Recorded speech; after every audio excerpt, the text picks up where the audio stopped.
Amigas y amigos, bienvenidos a un nuevo programa de Salud es Vida con Univida. Hoy vamos a conocer más de una afección muy común que a muchos de nosotros en algún momento nos ha dado. Es muy incómodo, algo impactante para nuestro entorno especialmente. Me refiero al desmayo, al desvanecimiento, la lipotimia. Los médicos lo llaman síncope o disautonomía. Vamos a ver de qué se trata todo esto, quiénes son más propensos, más afectados, qué gravedad pueden tener y por qué se nos produce. Aquí comienza Salud es Vida con Univida.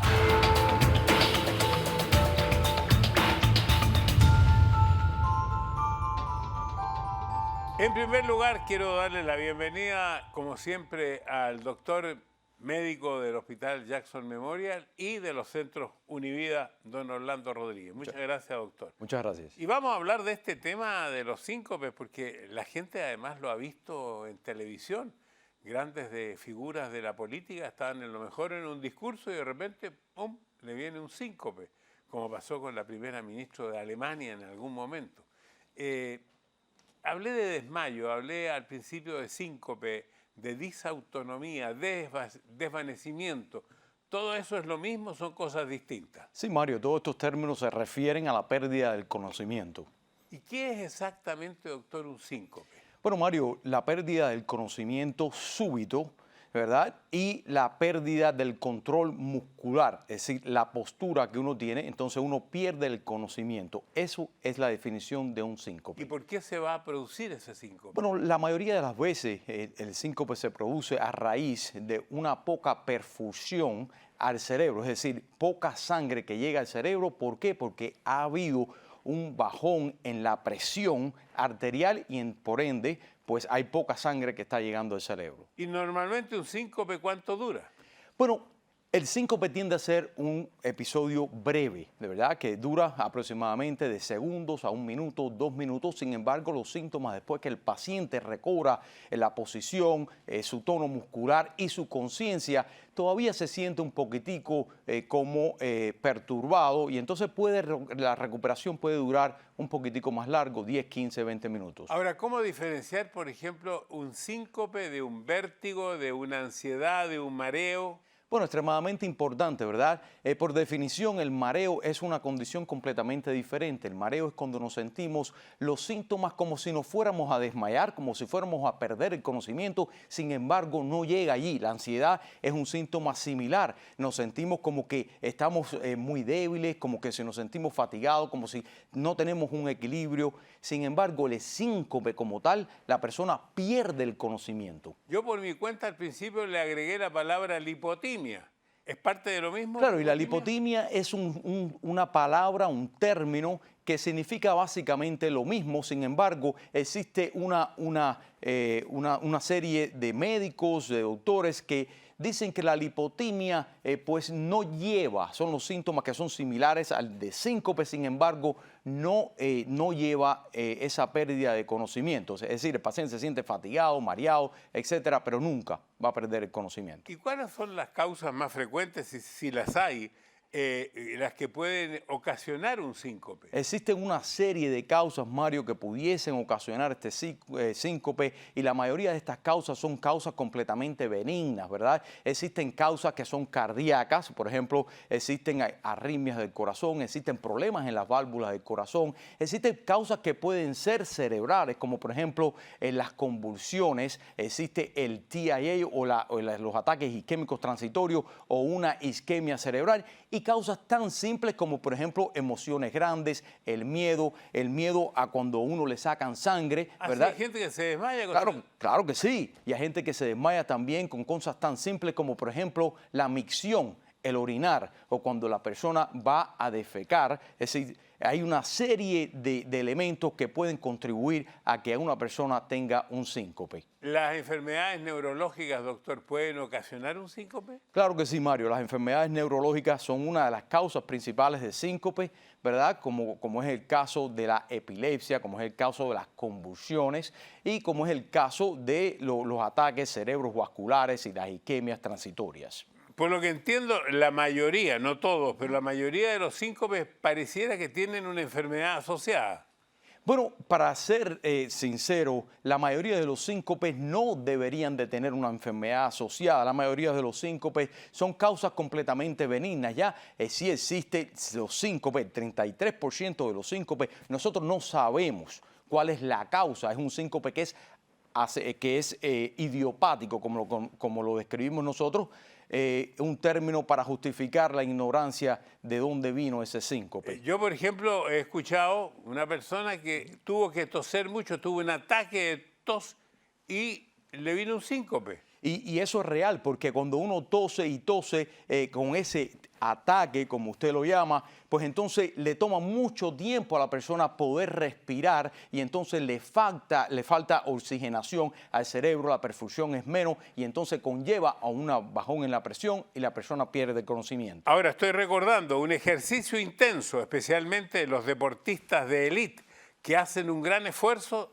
de pronto al final tienen un síncope. Y muchas de las personas que tienen síncope en esa carrera, pues sí, viene dado a un ejercicio que es bastante fuerte, pero sin embargo hay otras condiciones que son de tipo cardíaca, que son un poquitico, pues mucho más preocupantes, que pudiesen tener ese episodio de pérdida de conocimiento o síncope. Ahora, he escuchado de personas mayores que de levantarse rápidamente, de no darse el tiempo de sentarse en la cama, ponerse de pie, sino hacer como un esfuerzo de levantarse inmediatamente, también puede ocasionar un síncope. Y claro que sí, Mario, porque eso es un síncope de tipo postural o vasovagal o neurocardiogénico, como lo llamamos en ocasiones. Y lo que está pasando ahí, Mario, es que a medida que vamos envejeciendo, vamos perdiendo ese mecanismo donde los vasos sanguíneos nuestros pues reaccionan automáticamente y cuando uno cambia de posición, ¿verdad? De una posición donde estamos acostados, estamos sentados a una posición vertical, los efectos de la gravedad tienden a que la sangre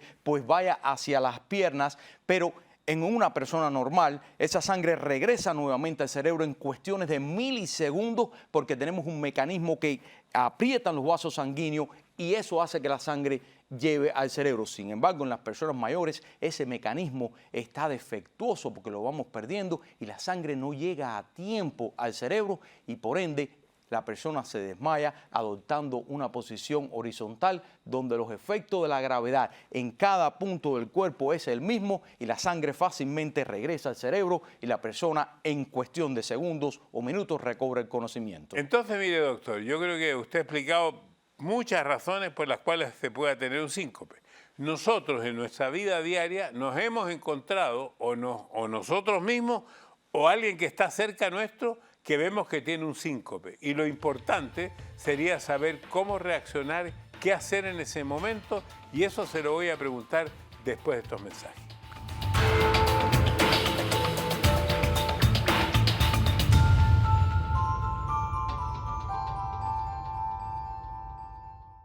Estamos aquí en Univida, en Salud, es Vida con Univida. Estamos junto al doctor Orlando Rodríguez, estamos hablando del síncope y de todas las variantes. Y yo hice esta pregunta porque muchas veces en un restaurante veo que la gente corre porque alguien tuvo un síncope, o sea, se desmayó. Pero entonces uno no sabe qué hacer, se para, no sabe si tiene que poner la mano arriba. ¿Qué es lo primero que habría que hacer a esa persona que estaba sentada en el restaurante, en una plaza, en un tren, en un avión? Excelente pregunta, Mario, porque lo primero que hay que discernir es que en realidad la persona esté respirando, que la persona tenga un ritmo cardíaco y que la persona pues que nos responda. Porque si la persona no tuviera un ritmo cardíaco, si la persona no estuviese respirando o la persona no estuviera respondiendo a un estímulo nuestro, pues entonces esto es algo completamente diferente. Esto es una persona que ha tenido un episodio de muerte súbita. Esto es una persona que básicamente necesita ahora auxilios el CPR, ¿verdad? De compresiones en el pecho, de auxiliarlo con oxígeno, etcétera. Ahora, ese no es la mayoría de los casos. La mayoría de los casos es un síncope verdadero, donde la persona, cuando vamos y lo vemos, pues la persona está respirando, la persona tiene un pulso, la persona te va respondiendo a estímulos como, por ejemplo, ponerle un poco de presión en los dedos y la persona ve como que mueve las manos un poco, en las piernas, etc. Eso es lo primordial. Y luego, pues asegurarnos de que la persona, cuando se vaya despertando, pues que no nos vaya a vomitar, porque muchas de estas personas, pues, tienden a vomitar y como la vía aérea no está bien protegida, pues puede aspirar y poner ese vómito en los pulmones, complicando mucho más la situación clínica del paciente. Entonces lo que hacemos es que le viramos la cabeza hacia un lado un poquito para que entonces si hay un vómito, el vómito vaya hacia afuera y no hacia adentro.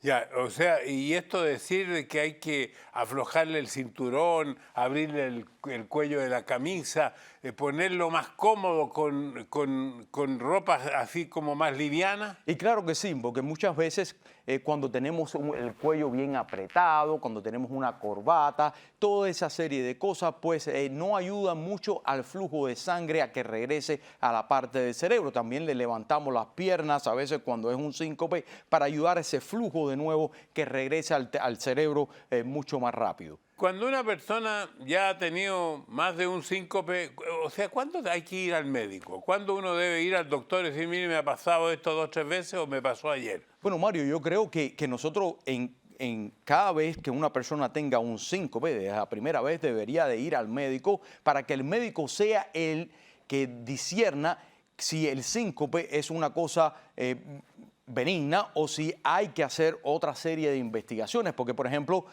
algunas personas dicen, no, yo nunca he ido al médico porque yo soy joven y esto fue por un medicamento. Sí, es posible que haya sido por un medicamento, es posible que usted le haya pasado por una emoción, es posible que le haya pasado porque usted tenía dolor, mucho dolor y se desmayó. Sin embargo, inclusive en las personas jóvenes existen condiciones que pueden causar un síncope, que son condiciones que potencialmente pueda poner en peligro su vida, como por ejemplo malformaciones en la conducción eléctrica del corazón, como enfermedades que pudiesen conllevar a arritmias cardíacas malignas y que conlleven a la muerte súbita del paciente. Por ende, una evaluación por el médico primario es esencial. Después de un síncope cualquiera, siempre ir al médico. Yo recomiendo personalmente que vaya al médico y que el médico, el profesional, sea el que discierna que si esto es algo benigno y no hay que hacer más nada o si deberíamos hacer otros estudios. Ahora,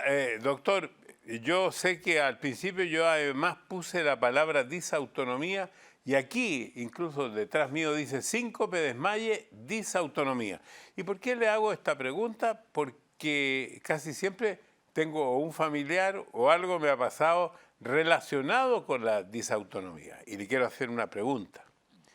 Mi hija, cuando era pequeña, tenía estos desmayos y fue diagnosticada con un petit mal. O sea, un tipo de epilepsia. Correcto.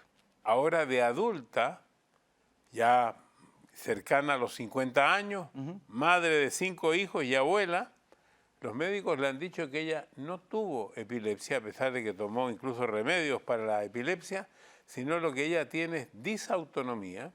Y parece que no se equivocaron porque algunos de mis nietos tienen esta disautonomía.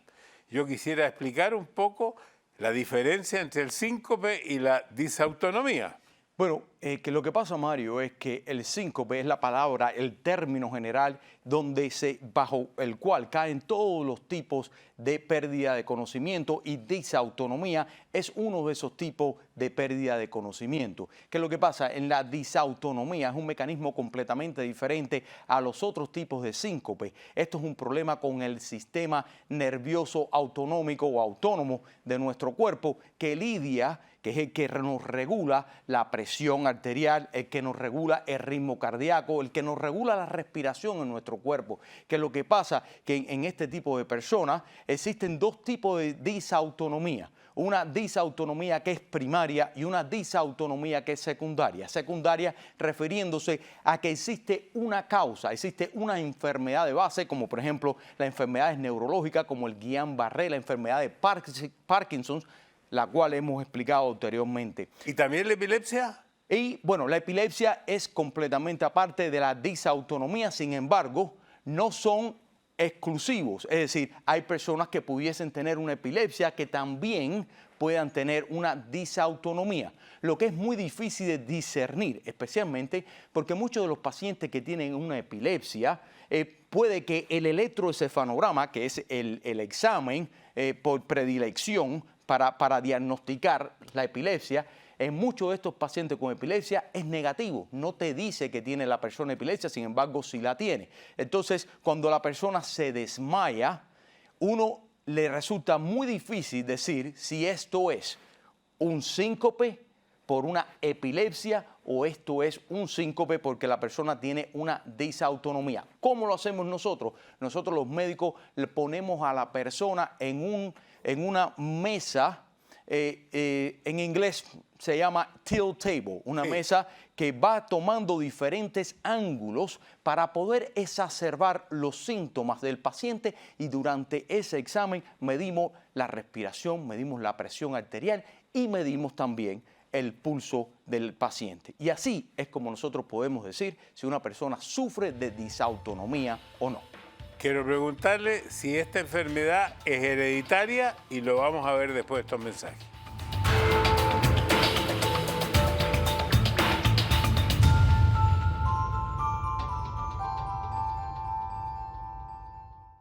Estamos en Salud es Vida con Univida. Estoy con el doctor Orlando Rodríguez. Estamos hablando en este momento de disautonomía y pregunté si la disautonomía es hereditaria. Bueno, Mario, se ha visto que existe pacientes cuya familia pues existe esta disautonomía entre algunos de los miembros de dicha familia. Le decía, porque mi hija y mis nietos han sido diagnosticados con lo mismo. Pero en el caso de mi hija, ella tiene como unos ejercicios, la palabra no son ejercicios, tiene una forma cuando ella siente que esto le va a ocurrir, porque parece que la disautonomía da algún aviso, entonces ella se tiene que poner de cierta manera, es cuando está en el baño, cuando está en diferentes actividades, para no caerse, para estar, digamos, como para desmayarse bien. Claro, Mario, porque lo que está pasando es que una vez más hay un bajón en la presión, en la disautonomía, ¿verdad? Y no hay una compensación por el ritmo cardíaco para poder compensar por el flujo sanguíneo al cerebro. ¿Qué es lo que pasa? Que cuando estos pacientes, muchos de ellos, presienten que esto va a pasar porque tienen síntomas conocidos como aura o un prodrome de esos síntomas, y ellos saben que le va a pasar. ¿Cómo se sienten? Se sienten decaídos, fatigados, se sienten con palpitaciones a veces se sienten como un poco de falta de aire. Y cuando ellos saben que le va a pasar, ellos lo que hacen es que se sientan, se acuestan en el piso. ¿Por qué? Porque una vez más, el efecto de la gravedad ahora cambia y es igual en cada parte del cuerpo, ayudando al regreso o retorno de esa sangre hacia el cerebro, lo que hace que la persona no pierda el conocimiento. Ah, entonces el sistema funciona. ¿Cómo no va a funcionar? Claro que sí. Seguramente esto puede servirle a gente que está viendo el programa. Y yo creo que eso es extremadamente importante, Mario, porque ¿qué es lo que pasa? Que uno de los peligros más grandes que existe con este tipo de episodio de síncope no es la enfermedad como tal, es el hecho que la persona pueda tener un trauma en el cerebro, que pueda tener un sangramiento en el cerebro que empeora el pronóstico y el tratamiento de la persona. No, y además que si alguien que está viendo este programa tiene estos síntomas, es bueno que se lo manifieste a su médico, que a lo mejor la pone en esta camilla que usted decía, tilt en inglés, que es esta camilla que se mueve y que le produce, digamos, finalmente le produce la disautonomía a través de los diferentes movimientos. Claro que sí, es la manera de reproducir los síntomas que la persona ha tenido anteriormente y es la manera de hacer un diagnóstico apropiado para poner a esa persona en un tratamiento apropiado para poder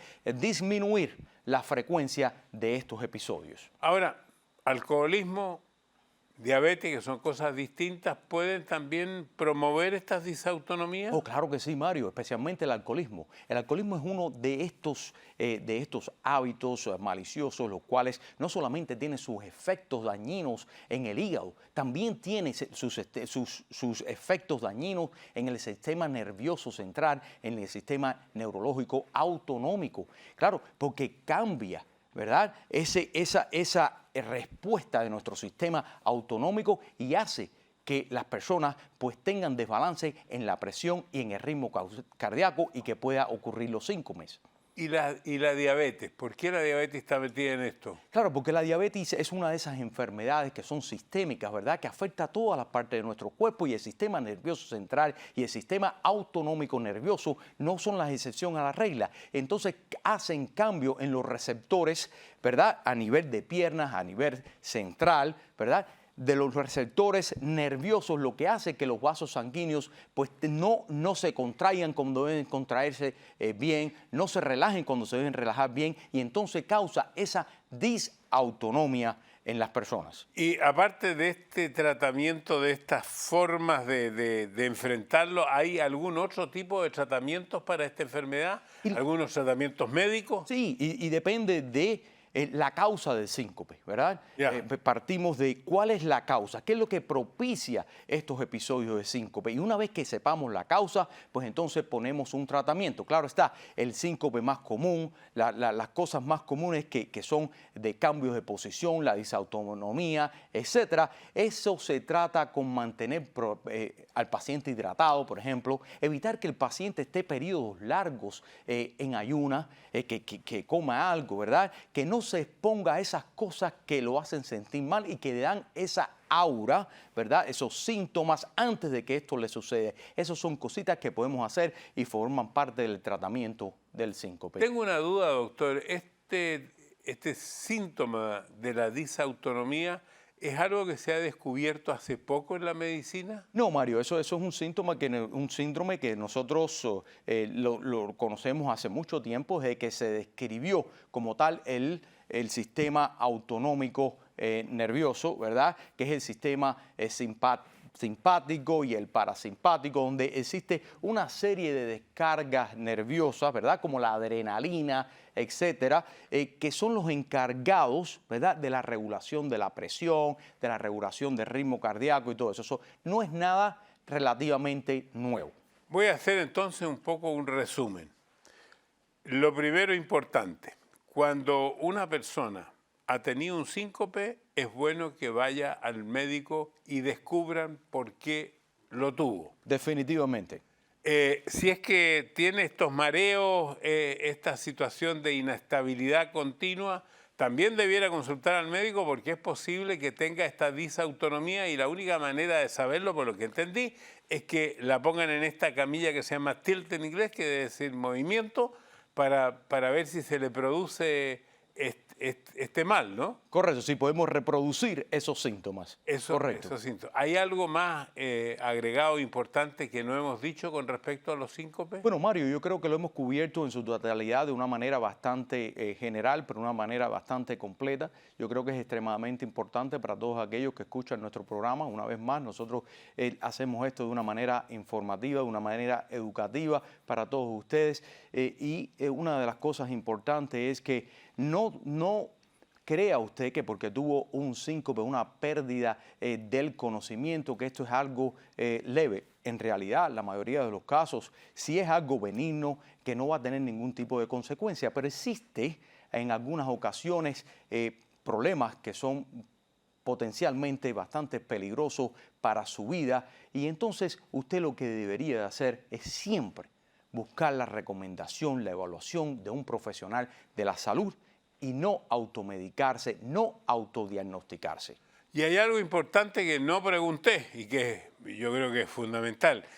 Este tipo de síntomas es más común en las personas jóvenes, en las personas mayores, en todas las edades es igual. Mira, Mario, eso es una excelente pregunta. Yo creo, con mi experiencia, con lo que veo, es igual a todas las edades. Lo que pasa es que la etiología o las causas son diferentes. ¿Por qué? Porque mientras más jóvenes somos, las causas tienden a ser más benignas. a medida que vamos envejeciendo, las causas tienden a ser más malignas. ¿Por qué? Porque, por ejemplo, a medida en una persona después de los 65, 70 años, especialmente aquellas personas que tengan enfermedades que sean comórbidas, como diabetes, hipertensión, enfermedad coronaria y toda esa serie de cosas, nosotros nos preocupamos mucho porque pueden ser problemas del corazón, como isquemia del corazón, las arritmias, problemas cardíacos en las válvulas como tal, etcétera. Entonces, a medida que vamos envejeciendo, la causa puede ir cambiando y pudiese ser un poco más maligna. Doctor, muchas gracias. Vamos a encontrarnos nuevamente en este mismo canal a esta misma hora, diciéndole salud es vida. Gracias, doctor Rodríguez. Un placer.